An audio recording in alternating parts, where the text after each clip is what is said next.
Get that, Will? 238? Yeah, got it. So we take, we take a block that's 100 feet wide by 80 feet tall, and it weighs 700 tons, and we have to level it and get it matched into the ship with a tolerance of less than 6 millimeters. My name is Vince Majors, and I'm a supervisor in the rigging department at NASSCO Shipyard. Every single day in the rigging department, we're lifting something different. A block of a different shape, a different size, a different weight. So every day I have a new challenge. The subject in school that helps the most with rigging is trigonometry. Based on how we lift the unit, how the angle of the sling, it forms triangles a lot, which the shape and the pull and the vector of the force on the sling and the wire that we're using has a lot to do with trigonometry. I went to college at the United States Merchant Marine Academy, which is a trade school for shipbuilding and ship sailing.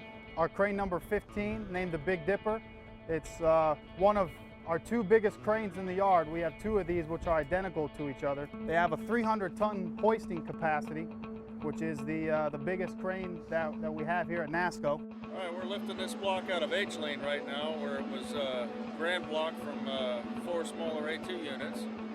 We're going to walk it around the shipyard over here, and we're going to land it on that ship right there.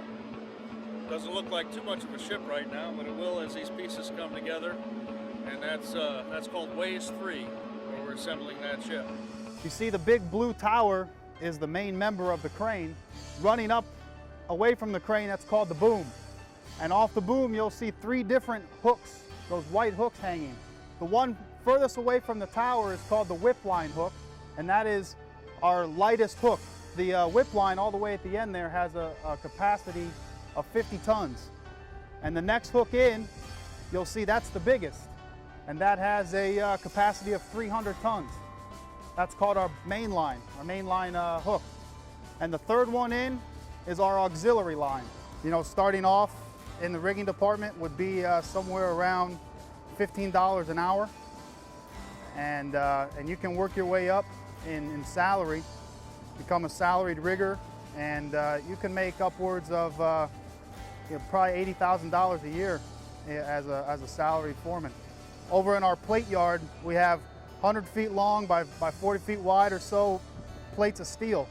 And I get to watch that get formed and shaped and welded together into bigger and bigger sections until eventually it becomes a ship. And I couldn't be prouder than watching one of these things launch. This is going to go on Ways 3 on the 13. As we go through the corners here, your tendency is as you go through the corner, if you didn't track, your boom would carry off like this, and you swing way over here. Like we're coming up on a section now where we go one way, and then we'll go the other way, and then we'll go straight in between the ways.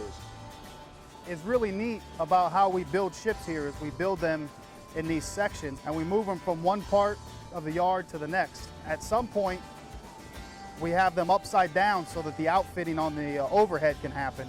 And then our cranes actually have to pick these things up and flip them in midair.